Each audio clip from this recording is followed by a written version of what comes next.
Ito may mga namit akong Pilipino rito sa ano, Switzerland. Sa Switzerland. Yan, nalimutan ko. Maraming naparitong galing sa atin pero hindi natin ito ng Geneva kasi napakamahal ka. Ganun po. Yan. Pero may ano naman ang iba. Afford din naman nila gusto lang tayo nila mamasyal. Mag-hi kayo, baka i-ano ka tayo, Facebook ko. Yeah, hi kayo sa Mindoro. Sa Mindoro. Baka malita. Yeah, taga Mindoro sila. Yeah. Ayan, ayan. Oriental Mindoro. Oriental Mindoro. Ayan. Pasal kami ngayon sa Geneva, guys. Anong pangalan niyo po? Ulysses po. Ulysses po. Yeah. Kayo mag-anak kayo ng pasyal dito. Mga kaibigan. Yeah. Hello po, Mr. Ulysses. Yeah, thank you. Switzerland. Thank you. Yeah. Sila yung mga sila may Amsterdam. Manong swelduhan dito sa Geneva. Depende. Para alam nila. Depende. Sabi, ang ano daw nila daw, 25 euro Per hour. per hour. Ano pong trabaho yun? Minimum wage yan, no? Yan guys, May nakabayad na ng $25. Oh, yeah.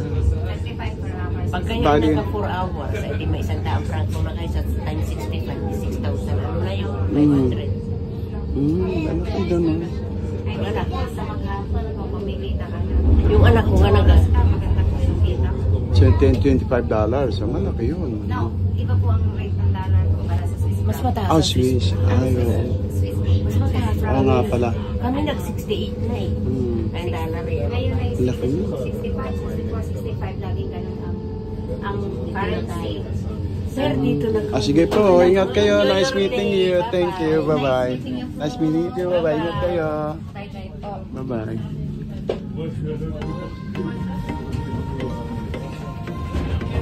Yun guys, dito nakatira yung mga Pilipino ngayon. Marami parang Pilipino rito sa Switzerland.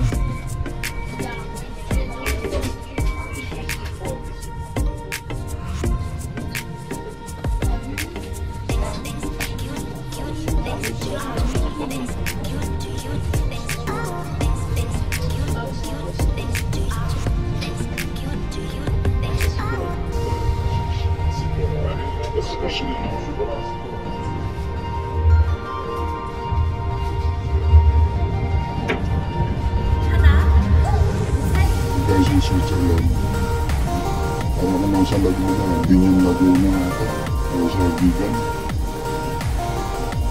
Hindi yung building nila. So, parang sa Pangasinan ito.